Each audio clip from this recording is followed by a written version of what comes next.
Every woman's fear becomes all too real for one Southern California woman when an office party takes a violent turn. Investigators must sort out conflicting accounts, unlocking the one clue that turns out to be the key to the truth. In a Portland, Oregon suburb, a 2-year-old toddler is found dead in his bed. His death is ruled accidental, but one investigator remains unconvinced. Using forensic experiments, she is able to reveal the answer that otherwise would be hidden. Solving crimes may begin with intuition, but applied science provides investigators with irrefutable proof. When criminals go to great lengths to mask their crimes, investigators must step up to the challenge and remain undaunted.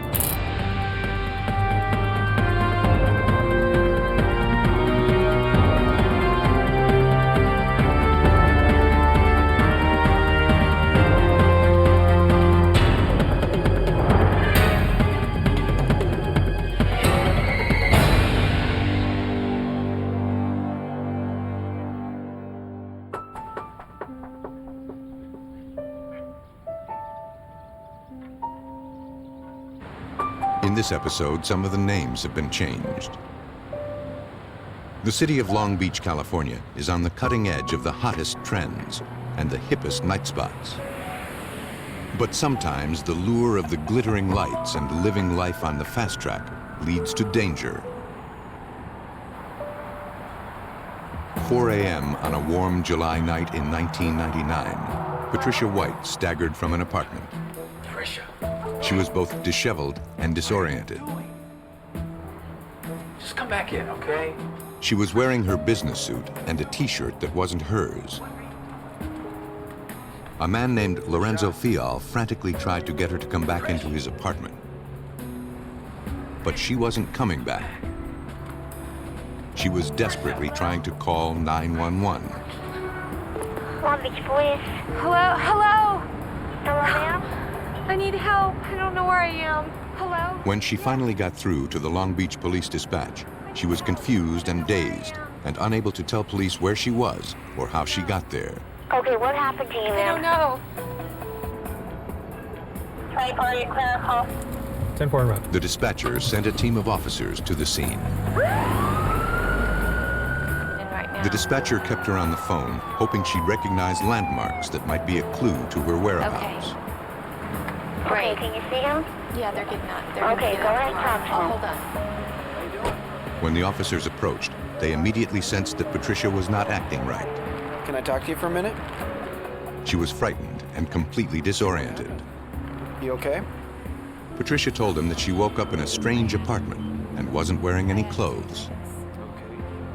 She remembered leaving a restaurant the night before, but then she blacked out and didn't know how she got to this location. I thought it was water and it was really salty and The officers suspected she was under the influence of either alcohol or Do drugs. you live here? no. Okay. Have you been drinking anything? Patricia said she had had 2 drinks nearly 6 hours earlier. Just a couple of small drinks. Yeah. Lorenzo Fial came down to talk to the officers. I don't know. Do you know him? As a precaution, they checked him for weapons. He was not armed. He told them that Patricia was his girlfriend, and they had been out the night before. Are you guys out drinking tonight? Having a good time? Yeah, we... He said she was very drunk, so he brought her back to his apartment, where she passed out in his bed. He told them that they had not had sex that night. Who's he? Patricia told police that she and Fial worked together, and that in fact he was her boss. Okay. Did you guys have sex or did he bring... She was still too confused to provide any further details. The officers, concerned about her state of mind and her lack of memory, decided to take her downtown to test her for alcohol. Hey, how long you lived here? Almost 4 years. Because of the conflicting stories and the fact that Patricia said she didn't remember anything and woke up naked in a strange bed, police asked Fial to accompany them to the police station to make a statement and provide blood samples. He cooperated fully. After taking a breathalyzer test at the police station, Patricia was taken to the hospital. Her blood alcohol level was a .01, 8 times below the legal limit. While Patricia had no memory of a sexual encounter, under the circumstances, police were suspicious. She was sent to the sexual assault examination room for further testing. Patricia didn't really tell me too much. One of the responding officers gave the details to Long Beach detective Catherine Kriskovic, a member of the sexual assault unit. And then she doesn't remember anything after that. Eventually, when I got her to calm down, she told me that she remembers getting in the car. Did she appear to be under the influence of She appeared to something? be under the influence. Detective Kriskovic grew more suspicious when she learned that Patricia said she was given an opened drink. And she pointed out to you guys the apartment where she was given a drink of what she said tasted like a very salty substance when she had initially asked for water. And she spit it out and again asked for water, took a gulp from the water bottle, and again it tasted salty, but she in fact swallowed this gulp. She does not remember anything after that point until she woke up naked in a bed. This all indicated to me, with my training and experience, that this possibly could be GHB. GHB, or gamma-hydroxybutyrate, is commonly known as a date rape drug. It has been on the scene in California since the 1980s. GHB is a fluffy white substance resembling powder. When mixed with water, it dissolves and is unnoticeable. The drug usually takes effect in as little as 15 minutes, leaving a victim comatose or unable to move, blanking out their memory for up to 4 to 6 hours. Try to remember as much as you can. GHB is completely undetectable in the system after 12 hours. Detective Kriskovic and sexual assault nurse examiner Melinda Waddell had to move fast. They looked for further physical evidence of the effects of this powerful substance. Get you some fresh air and get you something to drink. At the time that I was speaking to her, she was still in a state of confusion, at times a little disoriented. She was very cooperative and wanting to help, even though she was having a very hard time with the fact that she couldn't remember certain things, and was taking it hard in the sense that she wouldn't be able to provide us information to assist us with our investigation. Detective Kriskovic urged Patricia to try and piece together what had happened in Fial's apartment. I woke up in a room, in a bed, and I didn't have any clothes on. I was naked. She remembered waking up in a strange bed. Fial was there without his shirt on. Embarrassed that she had no clothes on, she told him to leave. He told her she didn't need to be upset, and that a minute ago she had a different attitude. I've seen you naked. And I didn't know where I This was. only frightened Patricia further. Still dazed, Patricia found a t-shirt that wasn't hers, I kept and calling eventually 911, located the and I business couldn't suit she get had through. worn the night before. See, I was calling. I couldn't get through. She collected her belongings and left. She then called 911. Nurse Melinda Waddell. Yeah, but You can't always judge what type of emotional state any person's going to be in after an attack or an episode like this.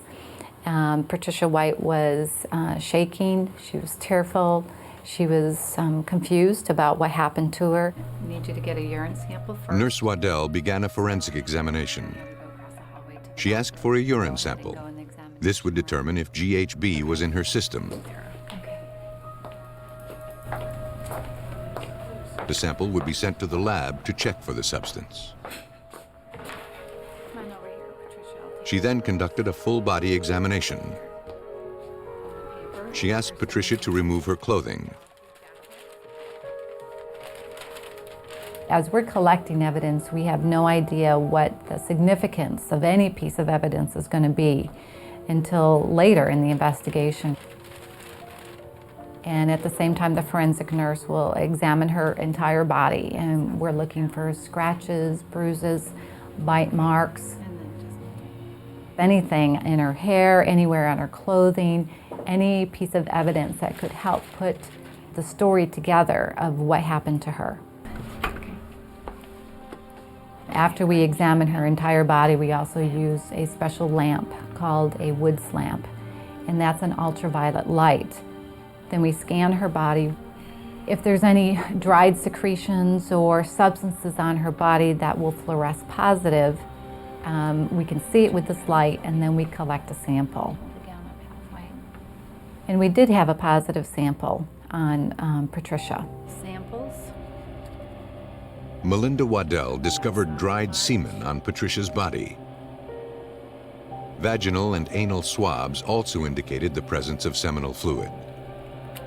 First thing I'm going to do, Patricia, is just take a She proceeded with a pelvic exam using a colposcope, a microscope fitted with a 35mm camera so that pictures can be taken of the internal tissue.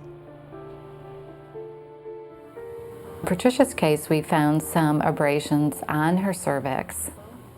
Normally, the cervix does not have any type of injury or abrasions on it, even with their story of non-consensual intercourse.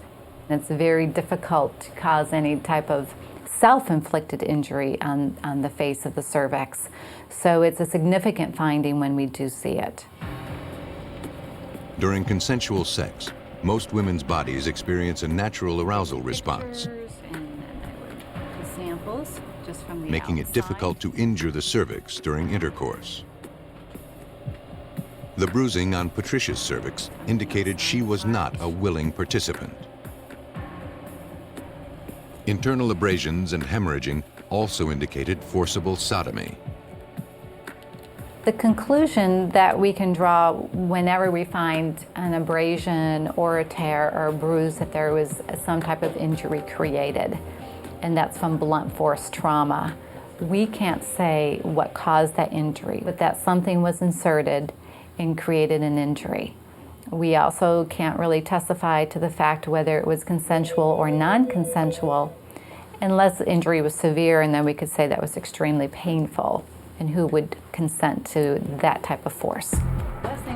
The hours of speculation ended. Medications that we've talked about, some antibiotics. Nurse Melinda Waddell concluded Patricia White was raped. Tablet that I already gave you. I'm going to take these. Patricia's worst fears were now confirmed, and she was determined to find out how and why it happened.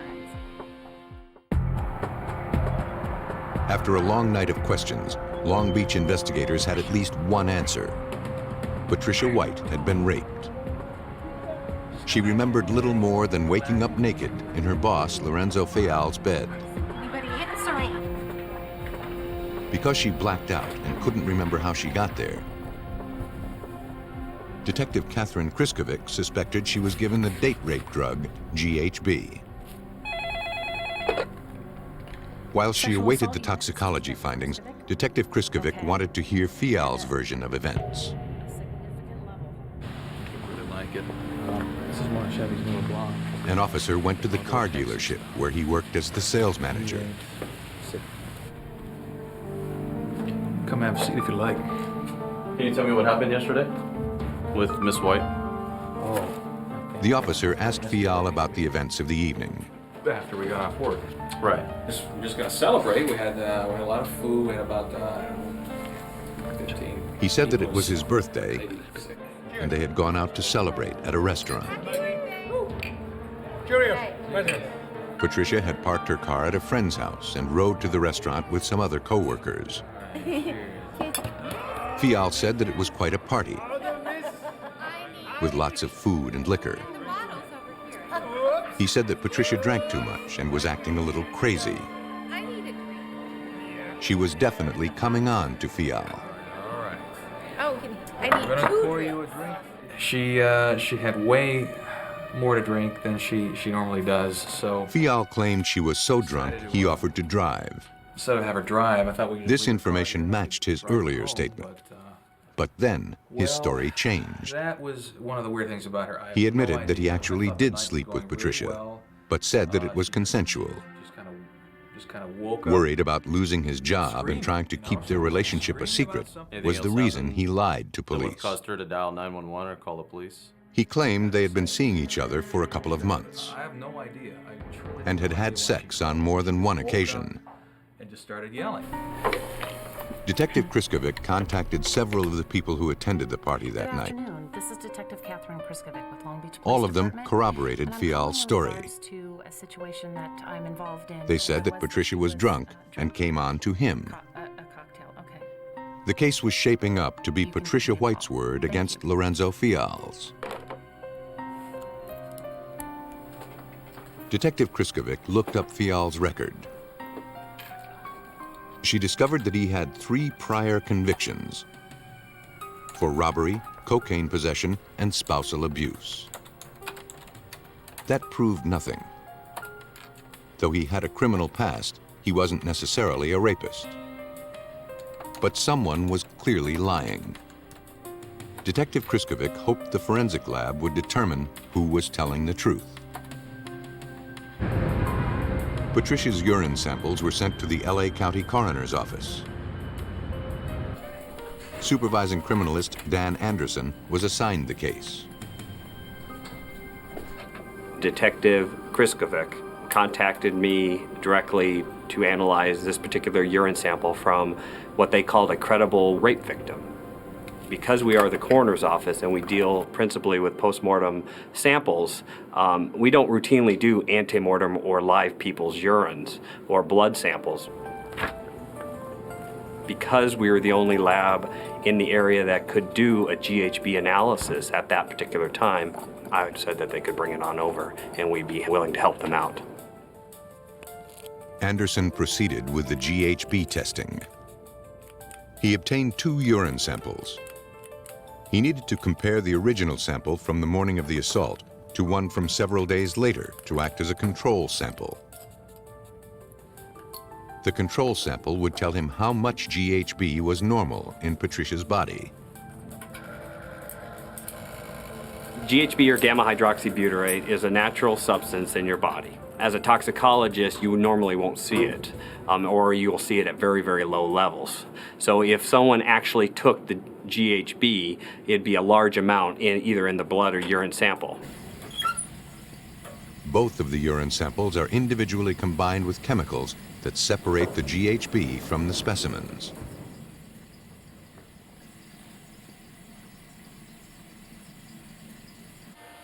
The isolated GHB samples are then placed in a gas chromatograph mass spectrometer, or GCMS. There, it converts them into a gas and measures the levels of GHB in each specimen. Patricia's normal GHB level was 1 microgram per milliliter. Yet, the sample taken the morning of the alleged assault showed 424 micrograms per milliliter. Patricia White had a large amount of GHB in her system.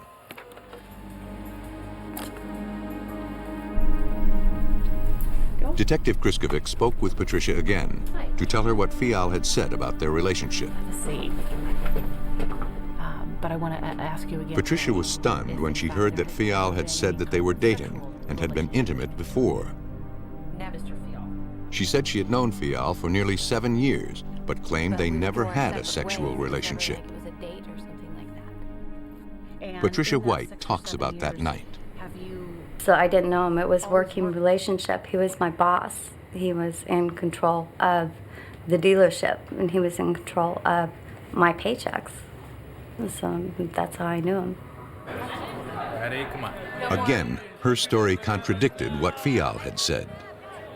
I was the most sober out of everyone, so I was the one driving, because I had only 2 drinks. I told him, the only way that I would go with him is if I would drive. And once you arrived at the liquor store, what happened? Lorenzo They went over the events of that night once again. to drink and came out.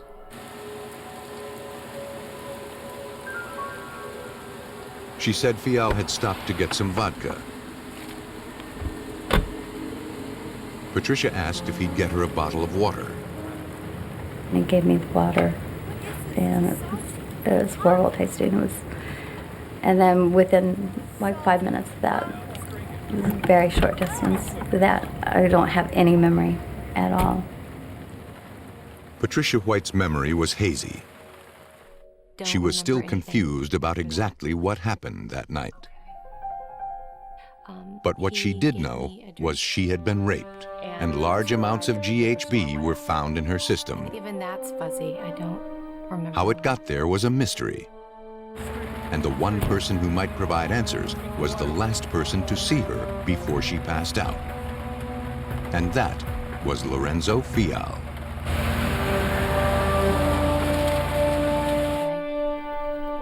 Long Beach detective Catherine Kriskovic was trying to sort out exactly what happened to Patricia White the night she was assaulted. It was very salty and...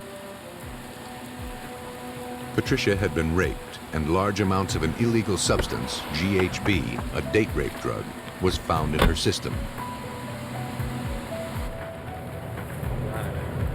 Her last memory was of her boss, Lorenzo Fial, offering her a drink of water that tasted oddly salty. Don't pour it out, just drink it. She then woke up several hours later, naked in his bed. What happened yesterday? Lorenzo Fial says the two were involved in a consensual sexual relationship. But Patricia White's internal injuries told a different story. Well, she was sitting in my lap. Forensic examiners compared the semen samples found inside Patricia White's body to DNA samples taken from Lorenzo Fial earlier in the investigation. They matched. Detective Kriskovic had enough evidence to make an arrest. Lorenzo Fial was arrested and charged with 6 felony counts, including kidnapping, rape with the use of drugs, and sodomy with the use of drugs. Kriskovic obtained a search warrant for Fial's personal property. If he could be linked to the GHB, they'd have an open and shut case. I then started to write a search warrant in order for us to go out to the different locations, their residence as well as their workplace, in an attempt to possibly locate any of the water bottles or anything maybe inside the residence which would indicate that they might have made it at their home or work location.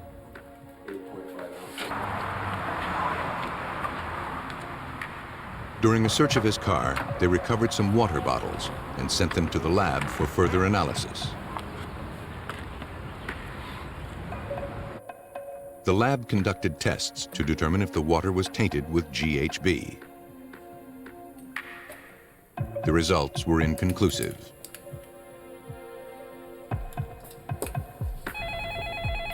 This did not deter Detective Kriskovic. This is Detective Kriskovic. With the positive urine test for GHB, Nurse Melinda Waddell's findings, and the testimony of the victim, she felt that the district attorney had a strong case. Long Beach Deputy DA Christopher Frisco agreed, but he knew it would be far from easy. Whenever you have a situation where the victim and the defendant know each other, this almost always lends itself to a defense of consent, especially when the defendant's DNA was recovered from her in the form of semen. I mean, if it's really his word against her word, then how do you know it's not consensual? Frisco questioned Patricia further and prepared her for the trial. He knew the defense would try to discredit her testimony, but he was so confident she was a credible witness, he encouraged her to take the stand. It paid off. The jury also believed Patricia.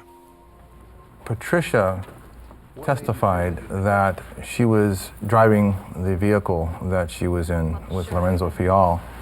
He had given her a liquid that was clear. She drank it. It tasted much like ocean water. She spit it out. The defense was never able to explain how Patricia White got GHB in her body. They were never able to explain how it was that Patricia White could accurately describe the feeling of being under the influence of GHB and the taste of GHB as tasting salty. I think when I woke up the next morning. Based on the evidence, investigators pieced together what they believe happened that evening. I was nauseous. After the party, Fial went to the liquor store to buy some vodka and a bottle of water for Patricia. He then laced the water with GHB and offered it to Patricia.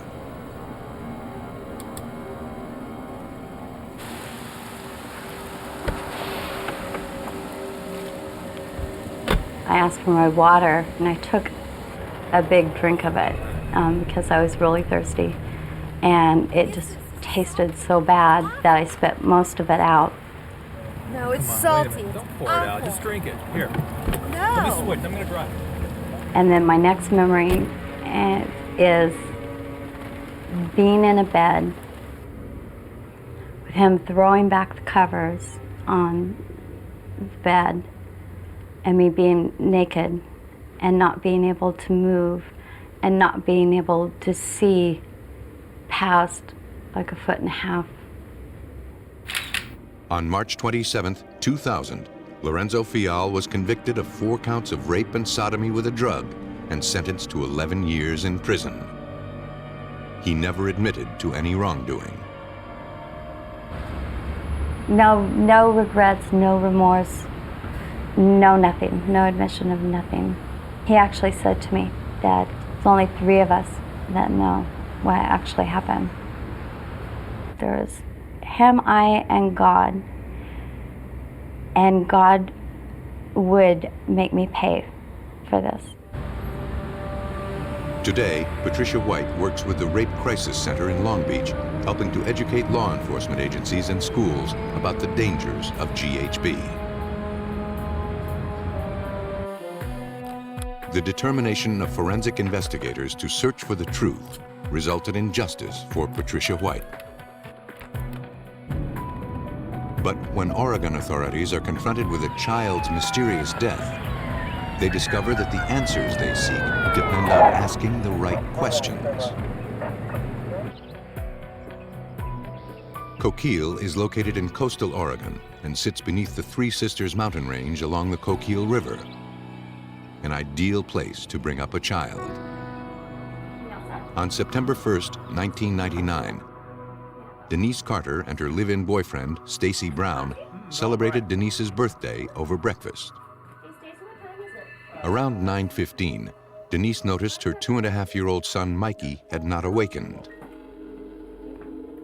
Concerned, she asked Stacy to check in on the toddler. He discovered the boy lying motionless on the bed, and he would not wake up. Sensing something was terribly wrong, Stacy alerted Denise. Trust me, something's not right. The baby was not breathing. 911, what is your emergency? A dispatcher took the call and immediately sent an ambulance. How old? Within minutes, paramedics and officers from the Coquille Police Department raced to Denise's home.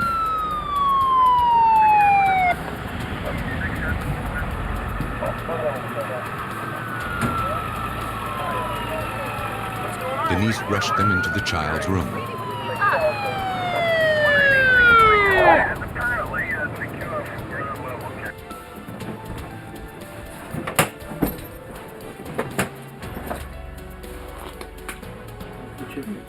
But Mikey was already dead.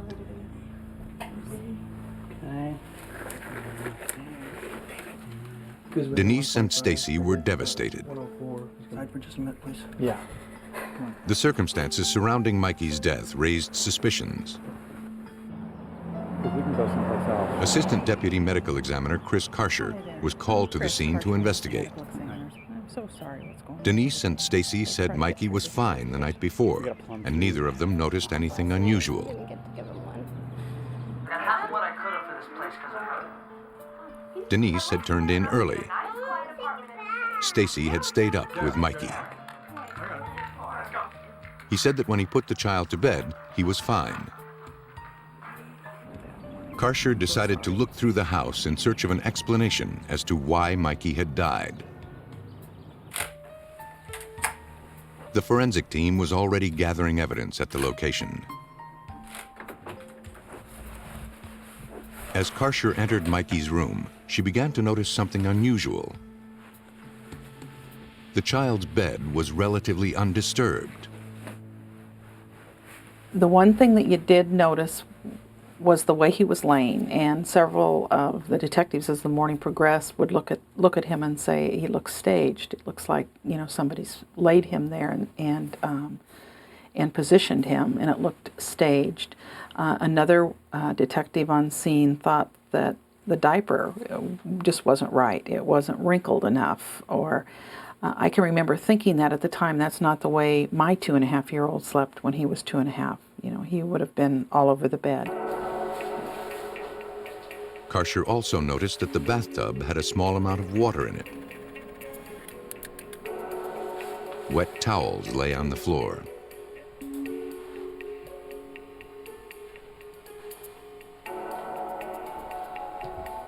Crime technicians from the Oregon State Police Lab took samples of some red stains found on the child's bed. They conducted a presumptive blood test. The results were negative. I just want to wait for these people to get out of here. Once Karcher was satisfied she had fully investigated the home, she asked Stacy and Denise a few additional questions. He was trying to comfort her. She was crying.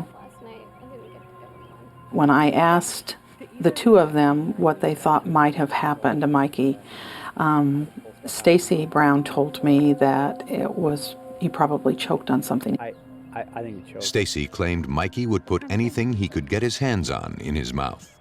I pulled a rubber band out of his mouth yesterday, and I know that we'll have to Chris Karcher, there were still too many unanswered questions. I was concerned that a 2.5-year-old was dead and we didn't have any reason for him to be dead. You're always suspicious at that point. He had no health problems. He had not been injured in the days before. He had eaten well the night before. He had gone to bed like normal the night before. And so there was no reason for him to be dead. The child's body was transported to Bay Area Hospital for autopsy. Chris Karcher assisted. Initially, the autopsy did not reveal anything out of the ordinary. Is there any hemorrhages in the soft tissue? Yet when they examined the child's airway, they discovered a foreign object lodged in his throat. The autopsy was basically unremarkable until we got to his airway, and then we found a cellophane that was from a cigarette wrapper that had been inhaled real tightly down in his airway. Cause of death was asphyxiation. And although water was found in his lungs, forensic examiners thought it was due to the asphyxiation. Yet something still bothered Chris Karcher. She noticed that the printed tax stamp was still intact on the cigarette wrapper. The baby's saliva had not dissolved the image. This, coupled with the other evidence, left too many clues unanswered. Investigator Karcher was determined to find out why this baby died. In Coquille, Oregon, a seemingly healthy 2.5-year-old Mikey Carter was found dead in his bed. Assistant Deputy Medical Examiner Chris Karcher had discovered a cellophane cigarette wrapper lodged in his throat. It was determined that the cause of death was asphyxiation. But to Chris Karcher, something about the evidence at the crime scene and the cigarette wrapper itself did not add up. She decided to perform a simple experiment. She placed a cellophane wrapper from an identical pack of cigarettes in an ordinary glass of drinking water. One of the things that I started thinking about was how pristine that stamp was on the bottom of that cellophane, and I got to wondering if a child was chewing on that, how well would the stamp stay on? And so I decided, well, let's try and see what it would take to get that stamp off. When Karcher returned to the beaker of water, she found that the stamp remained intact. The findings troubled her for days. So I thought, well, that would not represent what saliva might do to a stamp. That there surely must be enzymes and such in saliva, and that would be the best way to determine. So I then put cellophane in my mouth and kept it in my mouth on a short drive one day, about a half hour.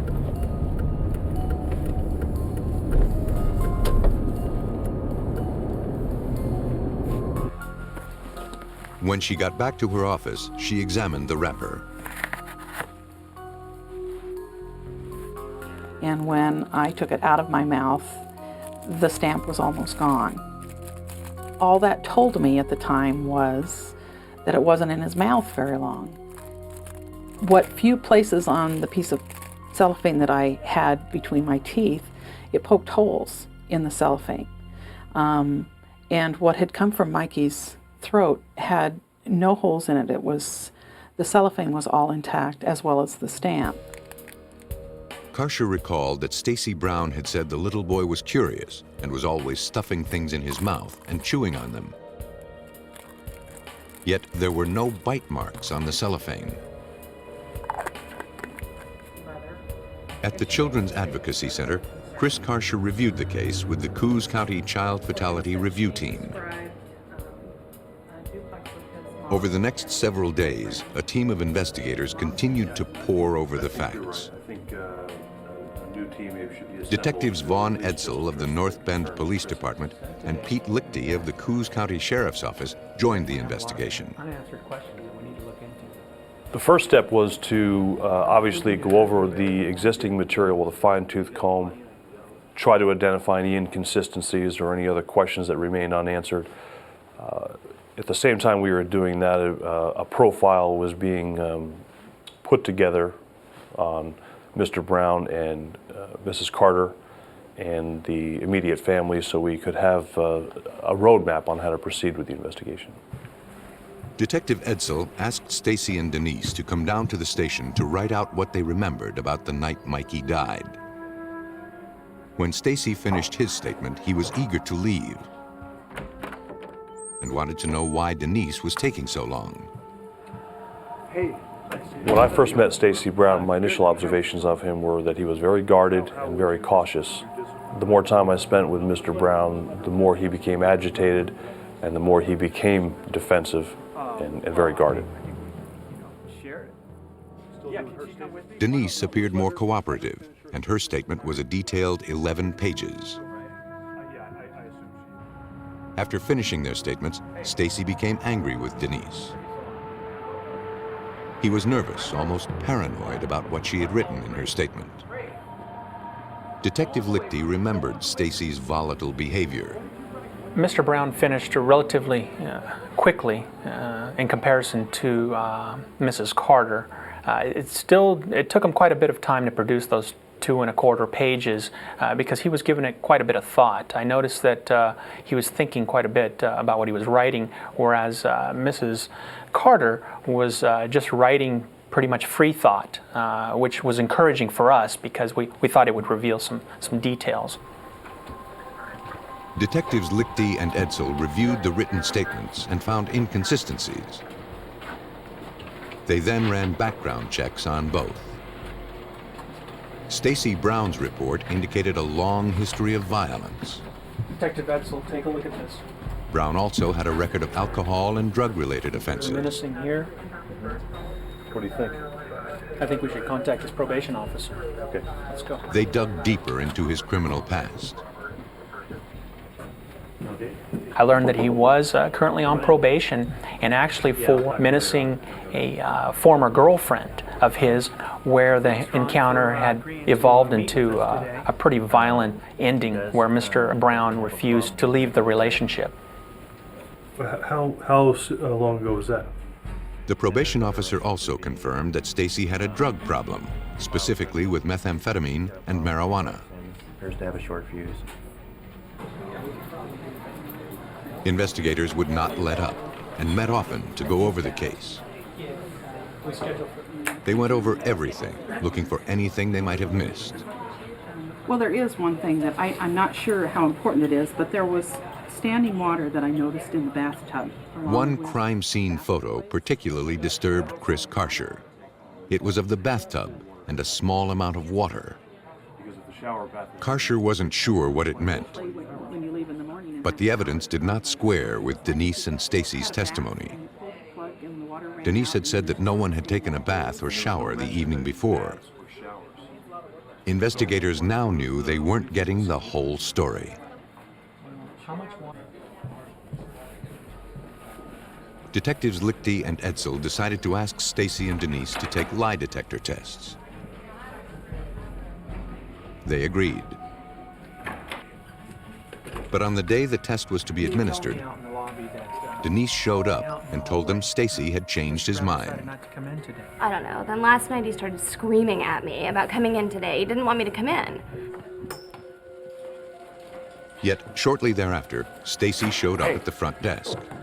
I need to talk to my wife. He had changed his mind again and now agreed to do the polygraph after all. Detective Lichty? Excuse me. Yes. Mr. Brown is here. Denise took the test first. Will you honestly answer the questions about Mikey's death? Yes. The polygraph results on Mrs. Carter proved that she was answering her questions truthfully. The reverse was true for Mr. Brown. Did you put that cigarette cellophane wrapper into Mikey's throat? No. Are you worried? Stacy not only Question appeared we haven't agitated, discussed. his involuntary response picked up on the lie detector test revealed deception. Stacy became so upset after the test, he created a scene at the police headquarters. I really got to see my wife now. Now. During this time, Mr. Brown was outside in the lobby waiting for Mrs. Carter and started to create a scene. He started becoming agitated. He started to become angry. And he was actually escorted by uniformed officers outside the building because of his aggressive behavior. Detective Lichty told Denise privately that Stacy had not done well on the polygraph test. That has occurred. Denise was stunned and angry. And we have some concerns about your safety as far as you going home with him this evening. Because of Stacy's erratic behavior, he suggested she go to the Women's Crisis Center. We were concerned that something would happen that evening. So we encouraged Mrs. Carter to stay at the Coos Bay Police Department until we could make arrangements with the Coos County Women's Crisis Center and have her placed in a safe home until she felt comfortable in returning or making other suitable arrangements. She declined. Okay.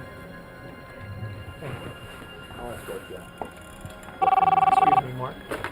Shortly after Denise left, Lichty received a disturbing call. Is Mrs. Carter okay?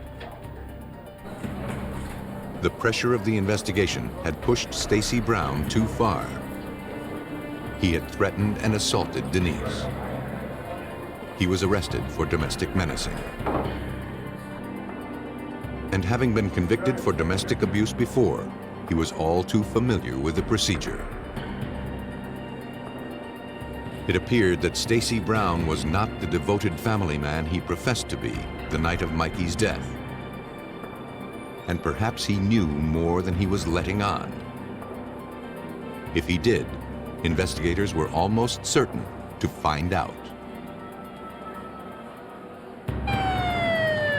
In Oregon, the Coos County Sheriff's Office was investigating the death of 2.5-year-old Mikey Carter, who appeared to have choked to death on a cellophane cigarette wrapper. But authorities were beginning to suspect the child's death was not an accident. Mikey's mother, Denise, and her boyfriend, Stacy Brown, were the only other people in the house at the time of the incident. 104, 125. Stacy Brown's behavior was becoming increasingly erratic, and it culminated in his arrest for domestic menacing. The day after he was picked up, Detectives Lichty and Edsel visited Denise at the library where she worked. Mrs. Carter, excuse me. She was visibly shaken. And now that Stacy was safely in police custody, she wanted to get something off her chest. Can we sit? Sure. Did you have an affair with She told them that a few months earlier, her ex-husband had spent the night at her house on Stacy's birthday. Brought it up a lot. He was very Stacy had found out about the affair. He had discovered some of her ex-husband's personal belongings at Denise's house. Hey. Hey. When Stacy confronted her with them, she told him he had stopped by. What would his cigarettes be doing in, But then she confessed the affair. on my birthday? Stacy became violent when he learned they had been together on his birthday. Mrs. Carter told us that this particular issue was a consistent reminder to Mr. Brown that she had been unfaithful to him. Mr. Brown consistently barraged her with accusations and usually ending that with, "How could you have done this on my birthday of all days?" Mikey Carter was found dead on Denise's birthday. The detectives now had motive. It appeared that Stacy wanted to get even for her affair, and he did it on her birthday. Detectives confronted Stacy Brown with Denise's story. On a hunch, they asked him about the unexplained water in the bathtub. Detective Lichty asked Mr. Brown about the standing water in the tub. Mr. Brown had a pretty dramatic reversal of what had been reported. Mr. Brown suggested that if there were water in Mikey's lungs, he could account for the presence of that water. Now, up to this point, there had been no indication that Mikey was anywhere near water during the time before his death. Finally, Stacy confessed to murdering 2.5-year-old Mikey Carter. And He told them that he had given Mikey a bath. Mike? Enraged by Denise's infidelity, he tried to drown the child. Unsuccessful in his first attempt, he carried the child back to his bed, where he jammed the cellophane wrapper down his throat, cutting off his airway.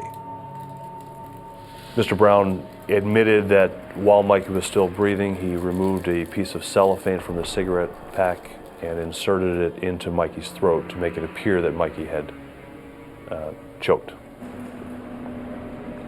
Inside, I knew that he had done this. I just knew he had. And I guess at this point, I just am thrilled that we went ahead and did it, and that Detective Edsel and Detective Lichty did such a dynamite job. Stacy Brown was convicted of first-degree murder and received 25 years to life. As long as criminals try to hide their crimes, investigators will work to expose them. Though perpetrators believe they have covered their tracks, forensic scientists continue to develop new techniques and use their instincts to bring the guilty to justice.